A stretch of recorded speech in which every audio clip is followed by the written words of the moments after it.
జీ5 app download చేసుకుని పూర్తి ఎపిసోడ్లని ఉచితంగా చూడండి.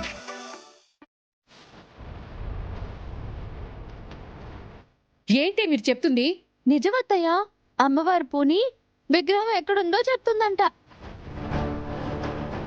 అందుకు గుండం సిద్ధపడిపోయిందమ్మా. దేనికి సిద్ధపడటం? మంచం మీద పడున్న నా కొడుకుని అలా కూడా ఉంచడానికి సిద్ధపడుతుందా?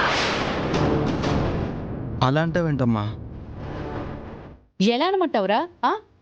అసలు దానికి ఏం తెలుసని? ఇదివరకు దాని మీద అమ్మవారు పూనింది కాబట్టి ప్రయత్నిస్తే పూంతుంది అనుకోవచ్చు. అలాంటిదేమీ లేదు కదా.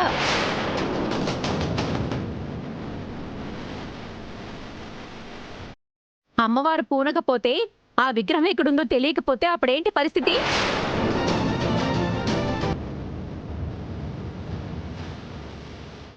ఎప్పుడు అమ్మవారు పూనే ఆమెకి ఆవిడికి బాగాలేదంట, ఇబ్బంది వచ్చిందంట, అందుకే ఈ పరిస్థితి వచ్చింది. అవును, నాకు గర్భశోకం మిగిలే పరిస్థితి వచ్చింది. దాన్ని నమ్మి ఈ ఊరెందుకు రావాలి? అంతా మా కర్మ. అత్తయ్య, మీరు బాధపడకండి. నేను ఎలాగైనా నిష్ఠతో దీన్ని సాధిస్తాను. ఎలాగైనా అమ్మవారిని ఆవహించుకుంటాను. చాలే అప్పు. ఇలాంటి మాటలు చెప్పే అందరినీ నీ బుట్టలో వేసుకున్నావు. మమ్మల్ని నాశనం చేయడానికి వచ్చావు.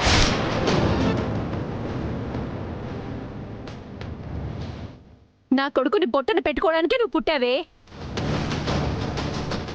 నువ్వు మా ఇంట్లో అడుగు పెట్టినప్పటి నుంచి మాకు తిని పట్టుకుంది.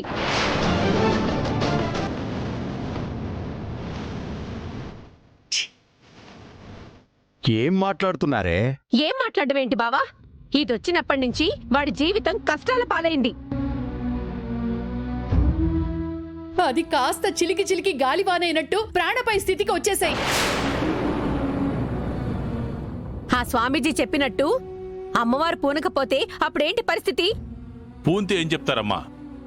మాకు నమ్మకం లేదయ్యా. అయితే నువ్వు సిద్ధపడతావా? మాట్లాడవే. పోనీ సాహసానికి నువ్వు సిద్ధపడతావా?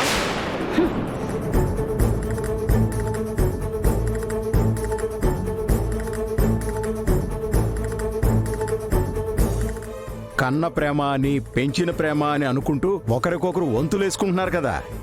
ప్రేమ చూపించటం మాకు తెలుసు, సేవలు చూపించడం మాకు తెలుసని వంతులేసుకుంటున్నారు కదా.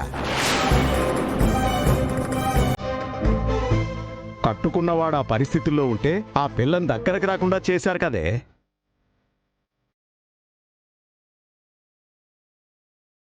అదే తల్లి ప్రేమతో మీ బిడ్డ ప్రాణాలు కాపాడుకోవడానికి మీరు సిద్ధపడండి.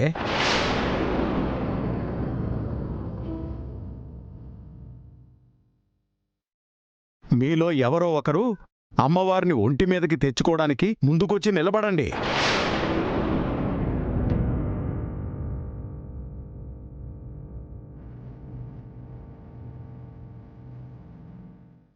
ఏ భయం వేస్తోందా?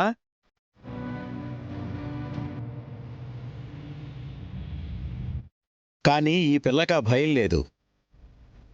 గుండమ్మకి తనకి తన ప్రాణాల కంటే తన భర్త ప్రాణాలే ముఖ్యం.